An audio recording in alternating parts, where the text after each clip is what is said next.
What is happening, you guys? Welcome back to the Let's Go Win podcast, where we are here to help you be happy, healthy, wealthy, and get better every single day. You're certainly going to do that. This young lady I'm bringing on has become a good friend. She's funny, she's smart, and she just brings so much to the table. Stephanie Kwong is a seasoned expert in personal development with over 14 years of experience as a subconscious rewiring coach and co-founder and CEO of the Rapid Rewire Method.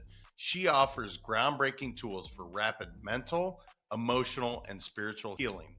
Known for empowering high-profile clients, Stephanie helps them overcome mental and emotional roadblocks to achieve personal, professional, and financial success. Her mission is to demonstrate the profound impact of the Rapid Rewire Method in creating lasting positive change. Well, I'm so blessed to have Stephanie on the show. Steph, how are you doing today? I'm doing fantastic. Thanks for having me, JM. You're always doing fantastic. It's my pleasure. You always have this smile. It lights up the room.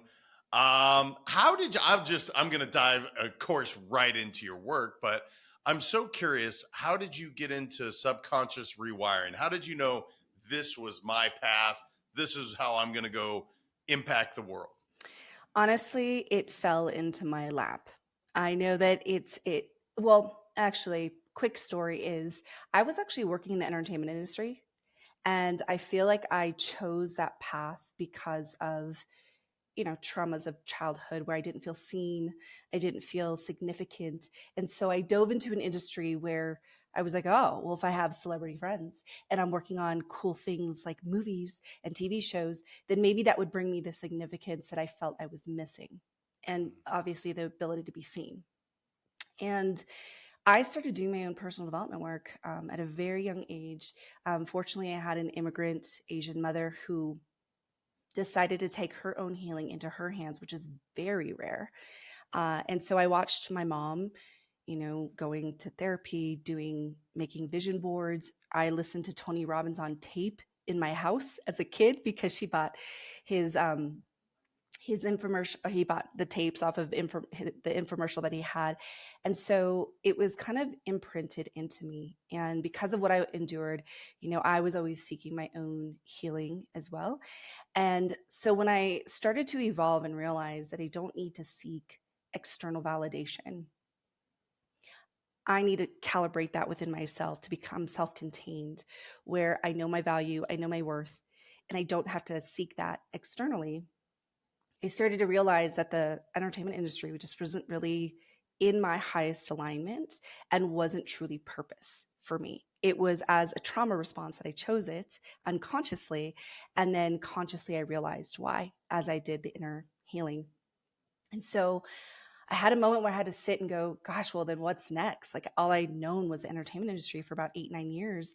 And so I started really just reflecting on what actually are the moments in my past that I felt most fulfilled. And it was when I was giving back.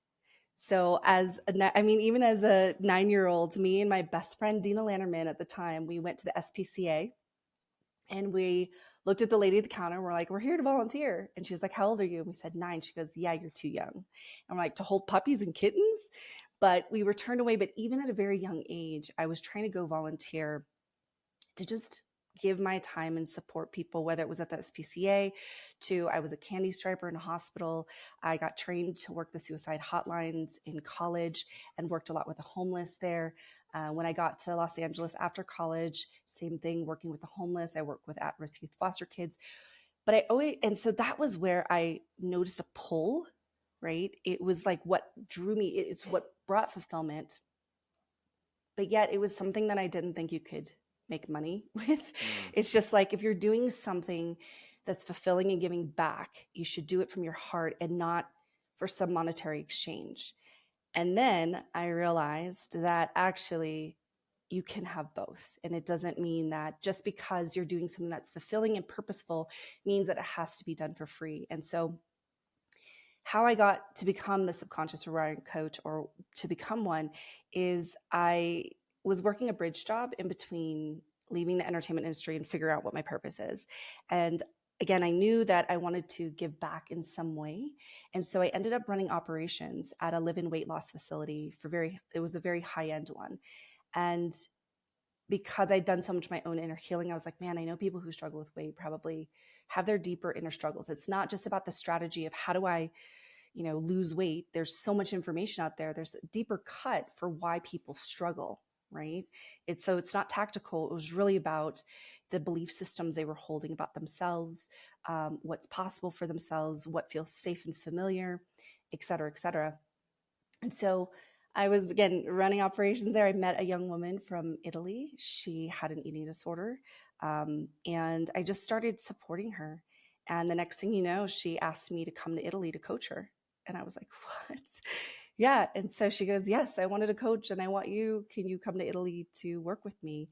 And so I packed up my house, gave my 2 weeks notice, and off I flew to Italy after I signed a really fat deal with her parents of what I wanted in my contract before I just took off.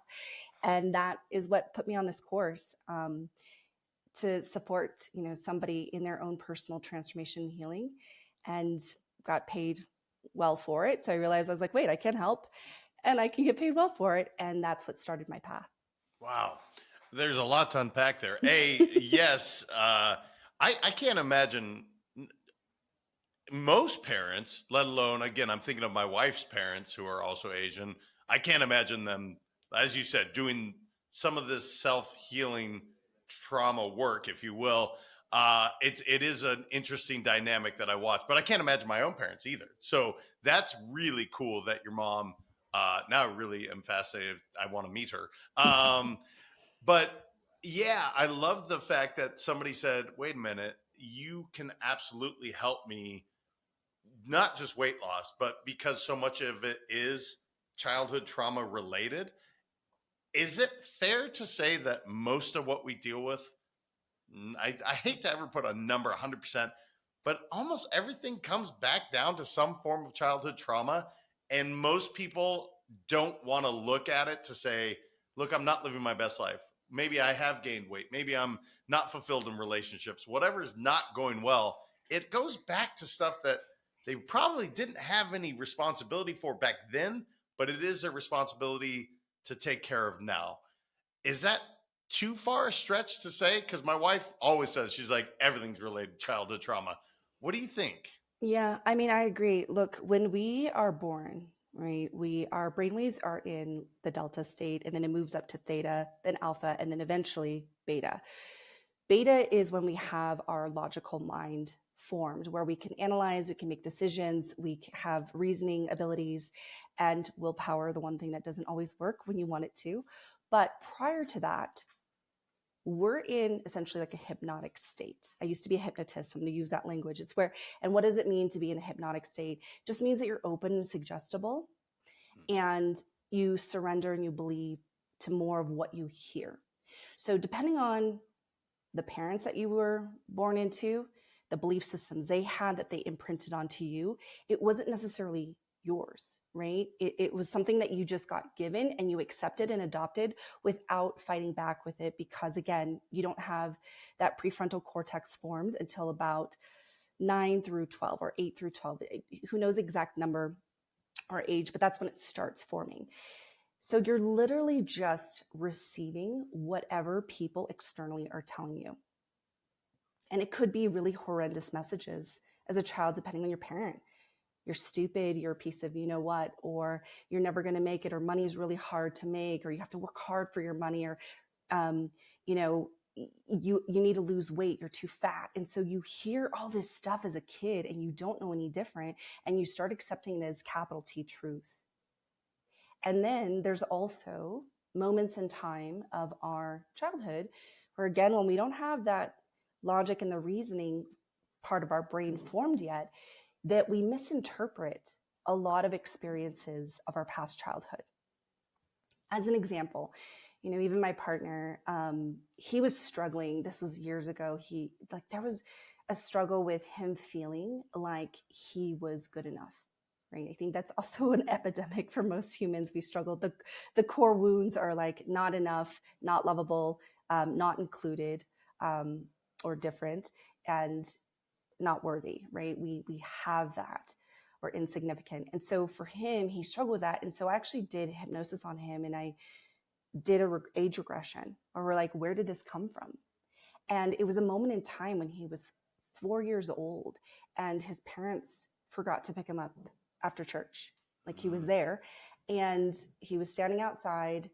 Of course, then his mom thought his dad was picking up. The dad thought the mom was picking him up. Total misunderstanding. But as a kid, he's like, where are my parents? I'm here by myself. I must not be good enough. Misinterpretation of the experience, because he didn't have enough information.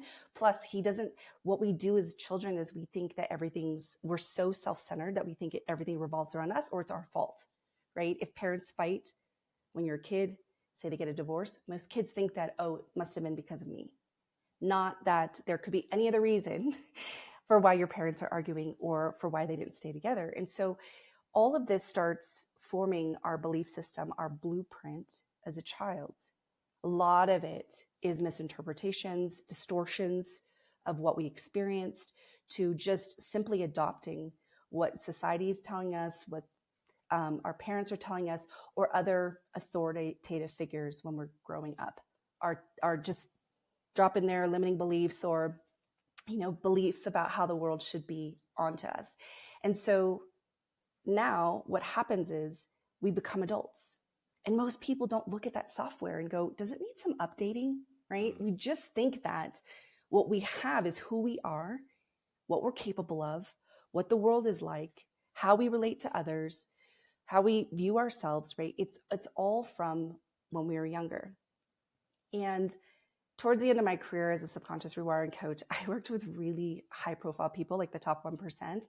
And you look at them and you're like, gosh, they're so successful, accomplished, and have it all.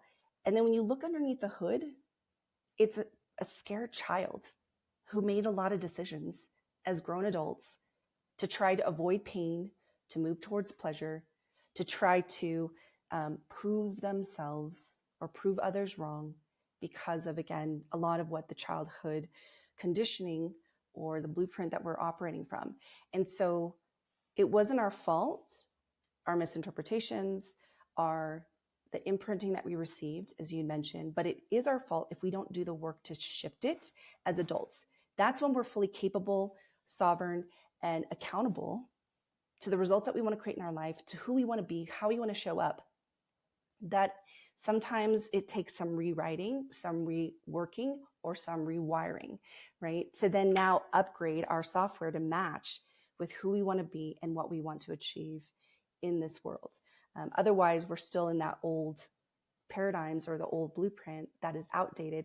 And I look around many times when I see people's reactions, I was like, wow, it's like a bunch of kids in adult bodies. Like, a lot of people haven't grown up so that they can, you need to wake up and then show up and grow up. In integral theory, that's like the model, but it's just so fascinating how people are scared to create the change. Why? Because it's not familiar. The mind loves what's familiar, and we perceive anything other than what we know sometimes as a threat by the mind. So even if, just going back to the example of weight, right? If there's a coping mechanism to keep weight on your body, and it's all unconscious, right? A lot of this, it's you, of course, in your mind, you're like, I want to lose weight. I don't love the way I look. But for some reason, you still continue to binge. You make the wrong food choices. You're not getting your butt to the gym when you said you were going to. You're breaking your commitments to yourself. There's a deeper cut to look at for why that is. And many times it's because actually losing the weight is perceived as a threat by the mind. It's unfamiliar, and it could be something that's scary for people if their whole identity is built on being heavier. Again, when you talk, there's so much I want to dive into. I guess what I would say to people is it's not your fault, these things, right? And I love the way you describe the prefrontal cortex. Some of these, I've heard that, so many of these beliefs that we have, these subconscious beliefs by like 80% before we even develop a long-term memory. I mean, so I guess what I would say to people is it's not your fault, but I do love that, look, it's time to take responsibility if you want to live the most rewarding, fulfilling life. I think people are scared because, like you said, it's foreign. I don't want to face some demon, although that's the thing I would say is I've done a lot of this work. I mean, a lot of this work. I don't regret any of it. Not one bit of it. Not one bit was I like, yep, that's a memory that I didn't want to deal with it. But guess what? It was showing up constantly in my life. That's where I hope people would say, you know what? I had listened to Stephanie. I'm really interested. And I'm really interested because I love the name of your company, Rapid Rewire. Now, who doesn't love rapid and quick and instant gratification in the world we live in? I'm not saying rapid and instant are synonymous, and I'm not saying that's what you're saying with your company. But tell me more about this Rapid Rewire, because I love the name. I think that appeals to us as a society to say, I don't want the slow growth, man. I don't want to work for this for years. I do want to upgrade. And by the way, that's the name of my third book. So whenever I say you upgrade, I'm like, yes, nailed it. But yeah, tell me about Rapid Rewire, because I love the way it's phrased. And I think it makes sense to people to, okay, let's deal with whatever trauma you had, but it's not going to be a slow, drawn out, awful process. In fact, we can get there pretty quickly. Yeah, no, happy to share about that. But I also wanted to mention, I love Tony Robbins' quote where he says, change happens when the pain of staying the same is greater than the pain of change, right? It's like some people just need to hit a super rock bottom in order to feel like they're willing to do the work. And then others like you, JM, you're just like, I just want to, create a more fulfilling life, more aligned life, get the results they want. And you know that you've got to do the inner work to align with the results you want to create, to upgrade that. I love that your next book is called Upgrade, so that you can do it with greater ease instead of feeling like you're in a self-sabotaging cycle of never being able to create the change that you want. But some people, maybe it just, they have deeper rock bottoms to go and then they're willing to do the change. But we highly recommend, obviously, don't wait till then. You don't have to suffer that long. You can create the change, and it can be done quickly and easily with lasting change. And that's what we've discovered with the Rapid Rewire Method. So when I first started as a coach, 14 years ago, it wasn't popular, and it was a lot more conscious level work where you're just working with reframing, right? Or people are reading books thinking that the books are going to change them, or podcasts weren't popular then. But it's very conscious level work, and you have to dive into the subconscious, because as we talked about, that's really where a lot of your belief systems are stored, says neuroscientists, where that's what's running our lives. That's the blueprint, the software. And the old paradigm, quite honestly, JM, back then was like slow and steady. You can't rush trauma. It's unethical to do that, or that you only learn tools to cope when the triggers come up. So it's like, ooh, I feel pissed off at my kids, right? And it's probably usually something from your childhood that's now having you not be okay with the way that your child's behaving. And so then you get activated, and then you might learn a technique to just breathe, do a box breath, downregulate your nervous system, but you're only finding tools to cope and downregulate when you're triggered. It's still not creating the actual change you want. And then the third thing that I see that's also ineffective is that you have to do this repetitive action over and over and over again, hoping that at some point the change is going to kick in. Let's call it meditation, journaling, right? Even breath work, etc., or affirmations. You just got to keep saying them. And many times, if that's the approach, people get frustrated going, it doesn't work, and then they quit. Could there be a better way where we can actually work with the mind, the emotions, and the body in the way that a memory or an experience is stored, such that we can create instant relief from the emotional charge that we're stuck around, and then do enough processing fully through all the ways that it's stored so that we can truly integrate it, which means that we're free of it, right? We're de-identifying from the problem such that the problem's no longer a problem. And what we've found is that coming in through the emotions is very important, because most of the reason why we have an issue with something is because of our emotional relationship to it, which then triggers the thoughts that are connected to the emotions, which if it's a negative emotion, it's quite usually very disempowering thoughts. And then they keep cycling through, right? I learned way back in the day that everything is a neutral event. And I feel that for some, depending on the event, it's very confronting to adopt that paradigm. Because if something terrible happened to you, you're like, how could that be neutral? Like, that's not okay. It's unacceptable. But if you go into another country, say like the Middle East, on how women are treated, right? It's very different from what we think in the United States of how it should. Who's right? No one's right. It's just the way that you were indoctrinated and conditioned into thinking how women should be treated. I'm just using that as an example.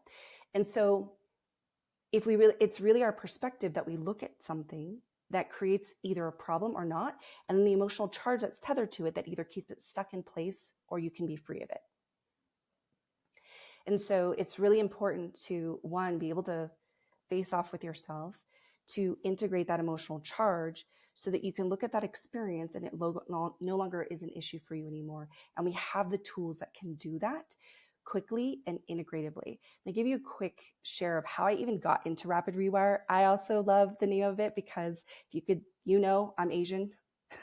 Your wife is Asian. We like results. We like them fast. We like to mess around. We're like efficiency. Let's get it done.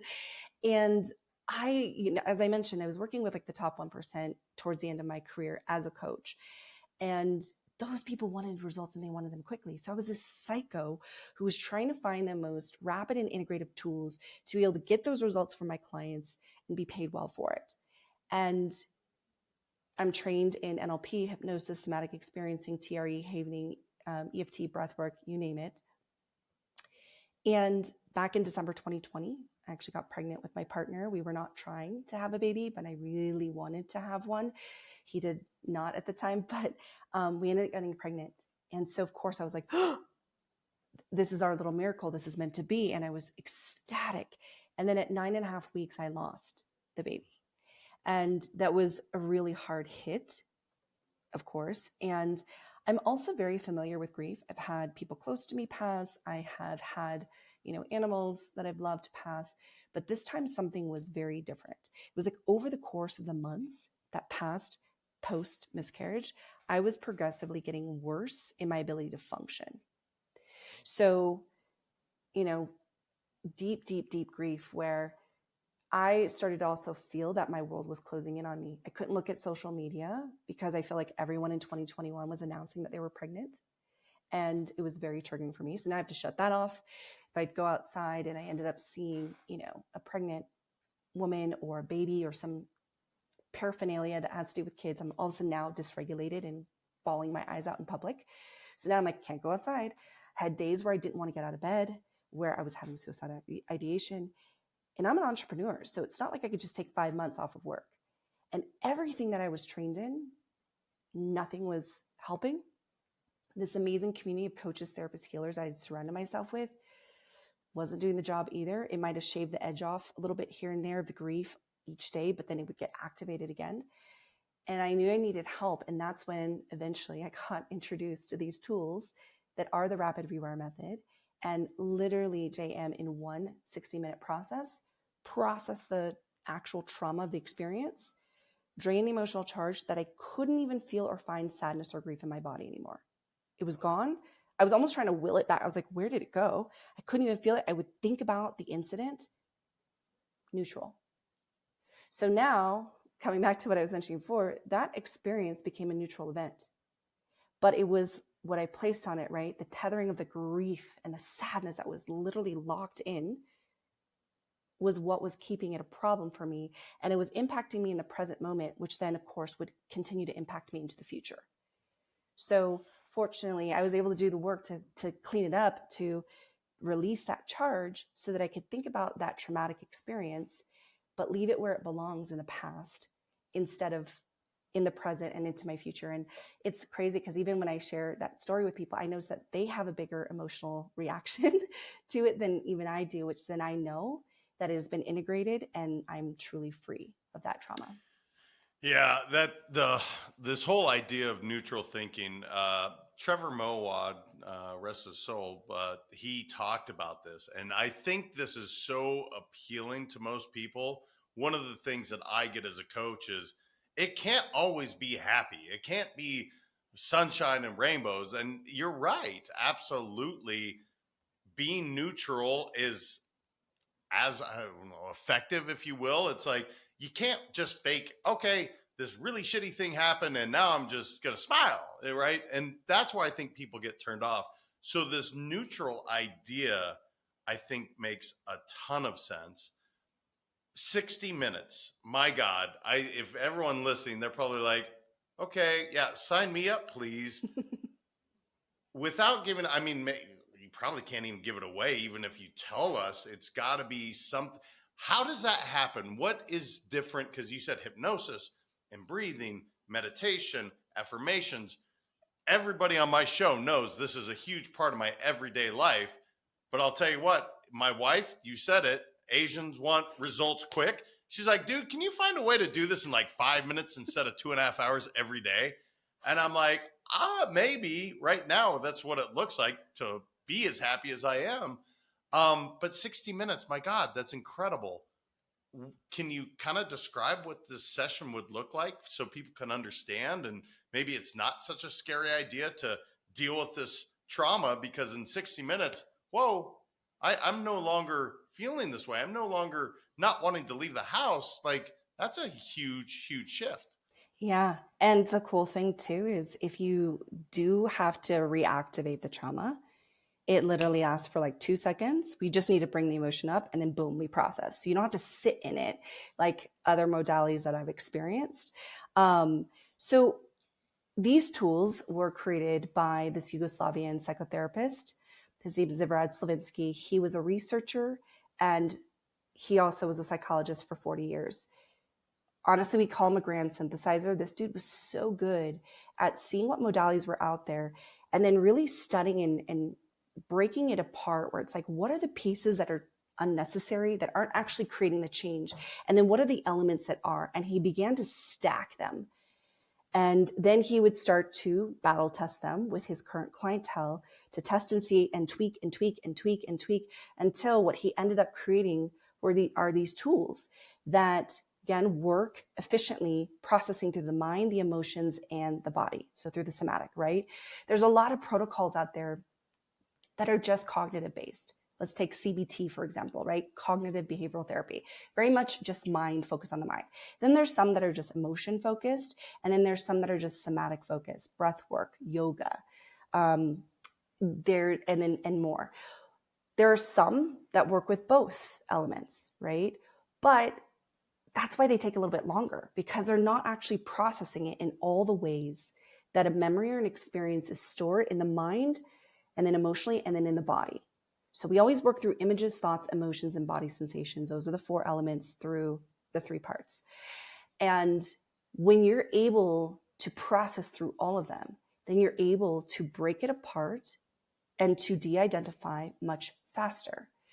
So I am going to give something away, because I don't like to be the what about, but I also like to be the how about things, right? Like, how do I do that? And I'll give you a tool. Please promise that you'll use it. If you're listening, don't just go, cool, that was great, because we really like to have implementation, right? If you have something, I know it might be scary to face off with yourself. I know it might be scary to go, crap, I got to feel my emotions in order to do this process, but do it if you're committed to being free, if you're committing to be your better self, if you're committed to actually creating the results that you want in your life, if you're committed to be just as happy as JM is, you got to do it. You got to clear the emotional charge that is keeping you down. And I also want to be clear that we, in our work, we welcome all emotions. There's no bad emotion or wrong emotion. It's a problem when you get stuck in it, right? When some people get stuck in stress, which is not technically emotion, but I'll just use it for the sake of, I know a lot of high performing people listen to your podcast, but we'll call it stress. Or when people get stuck in feeling sad or angry or inadequate or powerless or hopeless, right? Or frustration. When you get stuck in those emotions, that's when it starts to become an impediment to what it is that you actually want in life. So it's okay to feel it, and we encourage that, but don't get stuck in it. And that's when it becomes a problem for people. Just like for me, honestly, grief, natural, normal, right? To the experience that I had with the miscarriage, but it became a problem when I was stuck in that grief, and it started to impact my ability to function on the daily. So if you find yourself stuck, and this is what I love about our tools, Zivrad refined them so much over decades that they're standardized into an easy to follow script.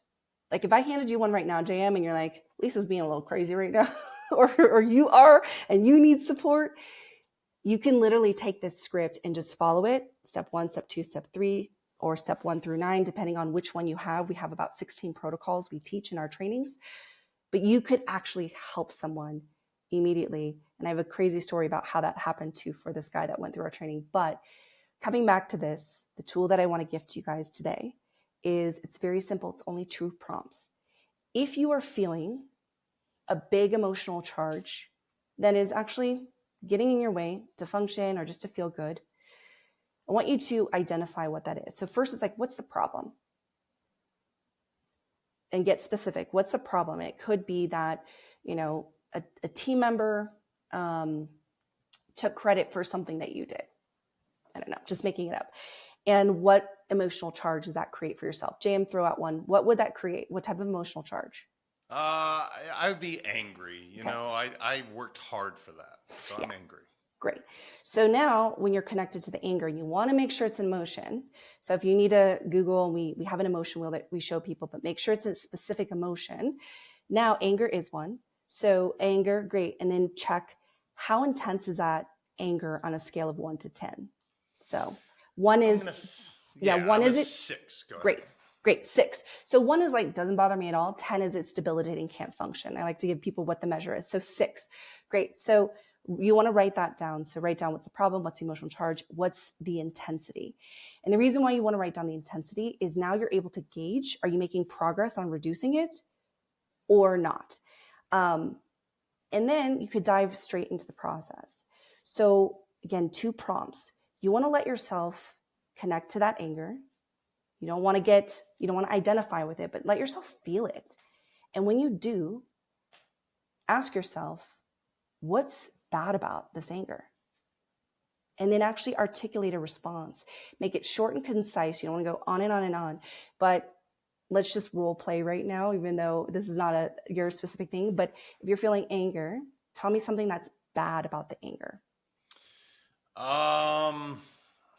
Well, I guess I'm just feeling betrayed. He was a friend of mine that took this credit. I want to confront him about this. I don't know if I'm answering what's bad about it, but those are my feelings. Great. So I'm just going to course correct. I'm so glad we did this. So if someone's listening, what specifically about the anger is bad? So not about the situation, right? Or what you want to do about the situation, but when you're feeling the anger, what's bad about the anger?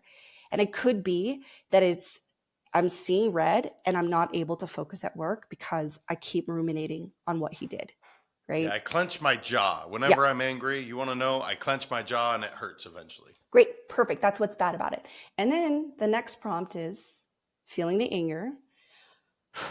Okay, name something that's good about it. I feel alive.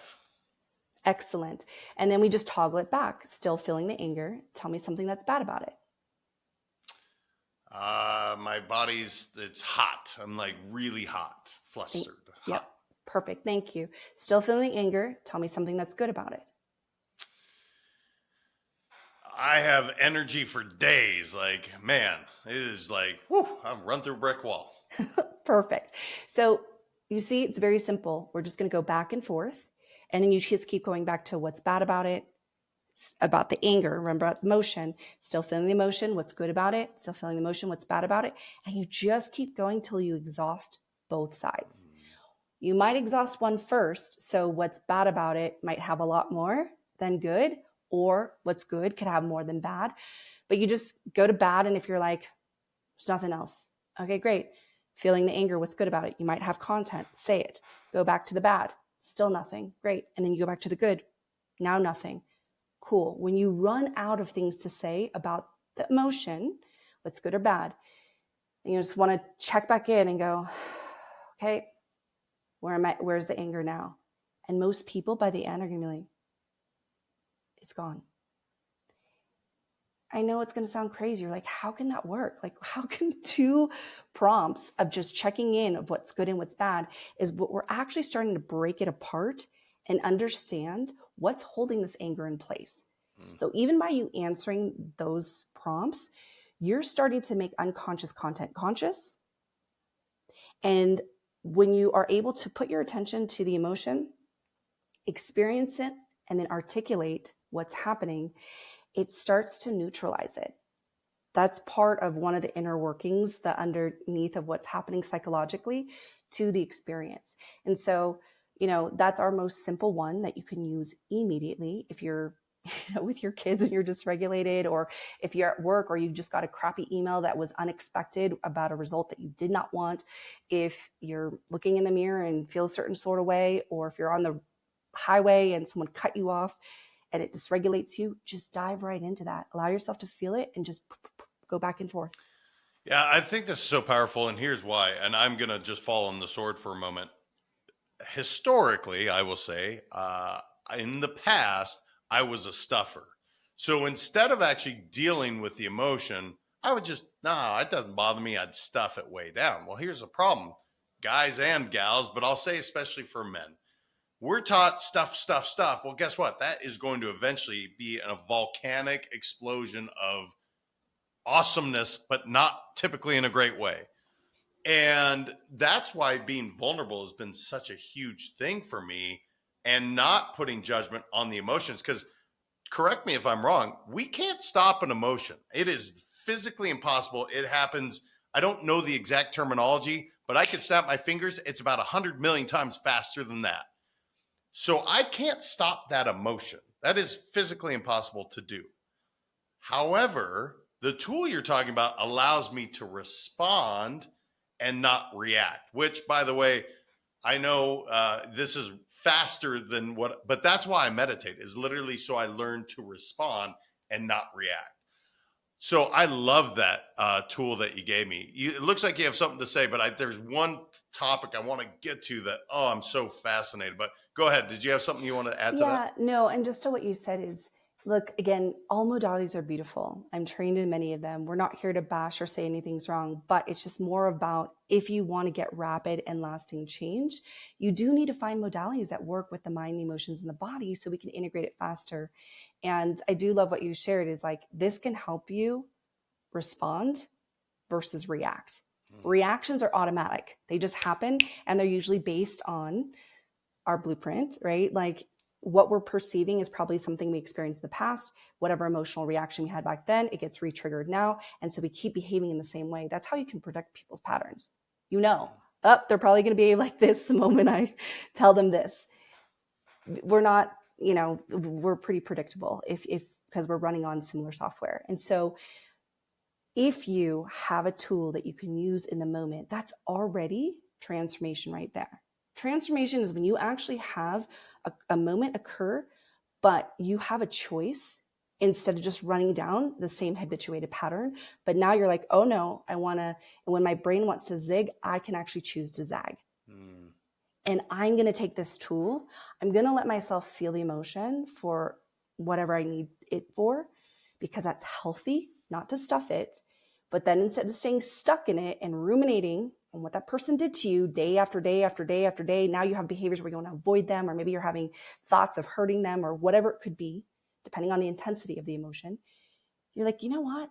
I'm just going to choose to free myself of this emotion that I'm stuck in, and dive into that tool and clean it up. I had a friend at a party who literally got pissed off about something, and he sits down next to me on the couch and he goes, Steph, I'm angry right now. Can you help me with this? And I was like, got you. And literally I did this process with him because it was the fastest one I could do at the time. We have more, but I didn't want to dive into this whole big thing. And it took him about 8 minutes. And then by the end, I was like, how do you feel? And he just goes, I'm cool. And then he bolts out back into the party. And I was like, great. Well, I will say, I wasn't actually angry, obviously, but you can put yourself in that emotion and say, it makes you slow down and actually say, well, tell me more about the emotion. What is it? It's so disarming. It's really, really remarkable. It really is. You have something here I have to ask. I will definitely not feel great if I don't. Strategies to break through imposter syndrome, build self-confidence, and embrace your achievements. I would say all three are challenges for a lot of people. Imposter syndrome, everyone's felt it, whether they admit it or not. Me writing my first book, definitely, man, that was a big one. Self-confidence never has been such a challenge, but embracing achievements, I can't tell you how many people I'm like, dude, you look beautiful today. And they're like, no, not this old thing. It's like, no, like embrace when people tell you something amazing about you, say yes.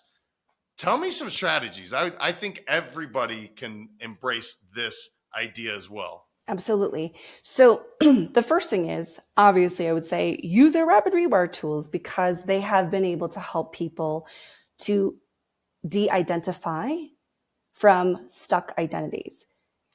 Feeling imposter syndrome, feeling insecure, feeling like you cannot embrace achievements is literally because you slip into a particular identity, a role, which is a role you take on to achieve a certain goal that you're stuck in. And most of the time, you took that on as a coping identity because something that happened to you in your past, you either got shamed, judged, hurt, ridiculed, right? Criticized in some way. And then you're like, whew, I'm never going to feel that again. And so we go into this identity that then creates some sort of gain for us to avoid that pain that we're feeling. So the imposter syndrome, all that is actually a strategy, even though you're like, wait, why? That doesn't make sense. Well, it's probably because it'll keep you small. It'll keep you safe. It won't have you put yourself out there to get ridiculed and criticized again. So even though it's not what we want, back then it was saving us or protecting us in some way. So we thought that's why we took it on. But again, as an adult, you're now running in an old software that you need to upgrade in order to shift that. And so we do have tools to integrate stuck identities in our work. However, if you can't access our tools right away, some things that have really benefited that when I've worked with high performing people and they've really been annoyed by me recommending this. I love these. Is one thing, and this might seem so simple, and I'm sure you've heard of this too, JM, is like mirror work, right? Mm-hmm. So powerful. Louise Hay, she was the one that kind of pioneered this back in the day. But in order to shift that, it's not about pushing through and creating more achievements for yourself. It's rewriting your relationship to yourself. That you become a supporter instead of a criticizer of yourself. That's what's happening when we're sitting in imposter syndrome. We're literally going, you're not good enough. You didn't do that. You're so, you're such a fraud. How do you think, if you haven't achieved it, how do you think you could help them with it? Blah, blah, blah. It's all this mental noise that's occurring where you're self-attacking that has to be rewritten, number one. So ways of doing that, right, is mirror work, where you literally look at yourself. And this is so confronting for people because many times people don't even take the time to be with themselves in presence, full presence, no judgment. So if you can, and I'll give a few different strategies, but this first one is so powerful where just literally look in front of the mirror every day, even if you just start one time a day, and just be with yourself at first. Just look into your own eyes and see what comes up. This is really hard for a lot of people because they're used to being in hypercriticism versus acceptance and love and seeing themselves through the eyes of love. And so just look at yourself, notice what starts to come up. And then if you can begin to rewrite the way that you talk to yourself, so start to point out things that you can acknowledge about who you are. Either, I love this about you. I'm proud of you for fill in the blank. What I like about you is, and start to just pour into yourself the way that you would if you have a child. How would you do that to a kid? Because that's actually your inner child that needs to hear that. And start to literally say what it is that you actually need to hear, not the voice that you adopted of a criticizer from your past that you're carrying on now into your future. So that's number one. Number two is similar to what you actually already said, is when someone gives you an acknowledgement or compliment, receive it. So when I worked at a treatment center with women with borderline personality disorder and bipolar, they really struggled to see anything that's good about it. It was like really difficult. I used to do an exercise with them where I would have them write out actually what they loved about themselves. And I had them sit there for 20 minutes. I'm like, we're just going to do this for 20 minutes. And there were times where they would sit there for 20 minutes and not have one thing they could write down. Wow. Yeah, it's sad. So how do you think that you can break through imposter syndrome or actually embrace your achievements when you can't even think of one good thing about yourself or to receive something like an acknowledgement? So whether it's looking in the mirror or writing it down and keeping a list of it, that's one way. The other was just to receive. So the women in the room would acknowledge each other because now they built a relationship because it was a residential, so they lived there. And they would say something nice, and you would notice immediately the cringiness, like their bodies would start to contract, or they would start to dodge their eyes, and they would want to say something in opposition to what they just heard, to tell you that you're wrong in what you're seeing, because that's not the truth. Because let me tell you what my head tells me and how I actually feel. And so what we would do is we would uninterrupt that. And I'd go, just sit there and you can say 2 or 3 words. 2 words is thank you. 3 words is thank you and their name. That's all you can say when someone acknowledges you. Thank you, or thank you, JM. And then step 2 is this. You want to affirm in your mind quietly to yourself, yes, I am. So it becomes, if someone, it's still sometimes a work in progress for me too. If someone acknowledges you for an achievement or who you are or something that they like about you or whatnot, thank you, yes, I am. And as you start to imprint that, you're starting to make receiving acknowledgments and embracing your achievements more familiar than unfamiliar. Unfamiliar is when we push it away. When we receive a compliment, familiar is like, oh, I'm used to this. This feels okay. This feels safe. All right, give me more, And then when you can get to the place where you're like, tell me more about that. You become great. Tell me why. That's like, step 3 of when you can do that. And the most important person you need to hear it from is yourself. You're with yourself every single day.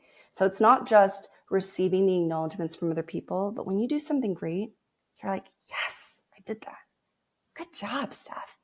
Again, reparenting ourselves to say, what is it that we need to hear that maybe we didn't hear as kids or we needed to hear more of? But you're doing that to yourself now. And even inside of my company, we celebrate every little win. Like if we now got 50 more followers on our Instagram, my social media manager will message me. She's like, milestone.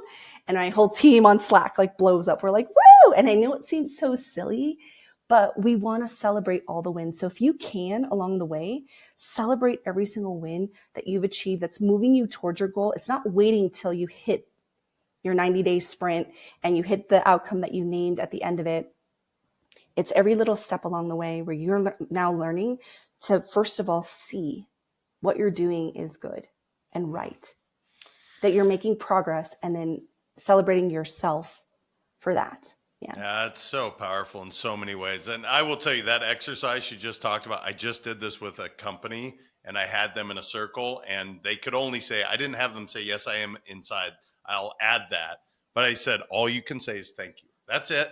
And tears and tears and tears in a great way. And here's the great thing. It's giving and receiving. It's so good.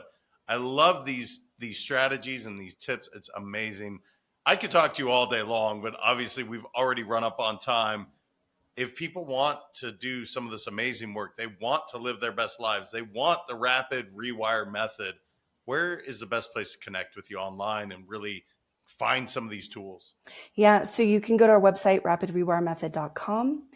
We actually have a freebie on our site. So if you go to our homepage, you can just download, or I'll send you the link to JM. If they want to actually download a direct experience of one of our tools where you're guided by our master trainer, Wesley, it's a different tool than what I gave you, but you can actually take a specific problem emotion and then run yourself through it with his guidance. So you can, download that. Check us out on rapidrewiremethod.com. You can find us on socials. I'm at I am Stephanie Kwong, and our business account is Rapid Rewire Method. We always respond there. So if you do it and you're like, whoa, that was crazy, please share your experience. And then if you have questions, we're happy to answer them as well. But definitely just check out on our website. Yeah, amazing. I love the work you're doing. You're helping so many people. And hopefully we can help a hell of a lot more because, as we said at the beginning, this is not a judgment free zone, but everyone can upgrade. Everyone, including Stephanie and myself. She's doing the same work she's talking about, as am I. I'm not doing rapid rewire yet, but I'm about to. So we got to get you in on a session. yes. We'll schedule time. I'll process you. It'll be fun. That would be a lot of fun. It would. Well, thank you. Thank you for coming on, sharing. Like I said, this just affects so many people. So I'm just so grateful to have you on and just amazing. Thank you so much, JM. This was really fun, and I appreciate you and what you're doing in the world and how you support others. It's truly inspiring. Well, it is my pleasure. And you see how she answered when I said all these amazing, she said, thank you. That was it. That's all you need to say. There's so much goodness in this. Make sure to share this out with someone that you know is stuck, isn't living their best life. Again, judgment free. Just say, hey, I heard this awesome chick, Stephanie. She's amazing. She created this incredible thing, and she can do the same for you. So make sure to share that out with someone you love and care about. Until next time, remember your mindset matters. I appreciate y'all. We'll talk soon.